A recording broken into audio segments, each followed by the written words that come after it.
ஏன் நந்தினி என்ன ரிஜெக்ட் பண்ண? அது என்ன லவ் லெட்டரா? அதை பார்த்து எனக்கு ஒன்னும் ஃபீல் ஆகல. ஏன் நந்தினி, நான் பார்க்க நன்னா இல்லையா? படிக்கலையா? சம்பாதிக்கலையா? என்கிட்ட அப்படி என்ன குறை? எனக்கு உங்க மேல ஒன்னும் தோணல. என்கிட்ட எந்த கெட்ட பழக்கமும் கிடையாது. சிகரெட் குடிக்க மாட்டேன், ட்ரிங்க்ஸ் குடிக்க மாட்டேன். வேற எந்த பொண்ணையும் நான் கனவுல கூட நினைச்சு பார்த்ததில்ல. உன் மேல என் விரல் நுனி பட்டிருக்குமா? உன் கண்ணை தாண்டி நான் பேசிப்பேனா? நான் உன்னை நான் பார்த்துப்பேன் நந்தினி. ஐயோ, உங்க மேல எனக்கு பெரிய மரியாதை இருக்கு அம்பி. அது வேற. லவ்ங்கிறது என்ன? அப்ளை பண்ணி வர விஷயமா? ரிக்வெஸ்ட் பண்ணி வர விஷயமா? இல்ல போனா போகுதுன்னு தூக்கி போடுற விஷயமா? அது தானா வரணும். அது என்னமோ உங்க மேல வரல. அதான் ஏன்? ஏன்னா வரல. நான் எல்லா விதத்திலும் சரியான ஆளா இருந்தோம், ஏன் என் மேல உனக்கு லவ் வரல? எனக்கு ஒரு கான்கிரீட் ரீசன் சொல்லு நந்தினி. எப்படி வரும்?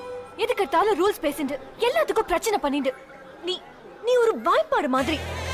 நீ ஒரு கிளாக் டேபிள் மாதிரி. Logarithm, time table, index, calculator, complaint box.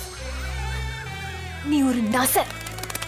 உன் மேல ஒரு பொண்ணுக்கு எப்படி லவ் வரும்? தேங்க்ஸ் நந்தினி. 2 நிமிஷம் ஆயிடுத்து.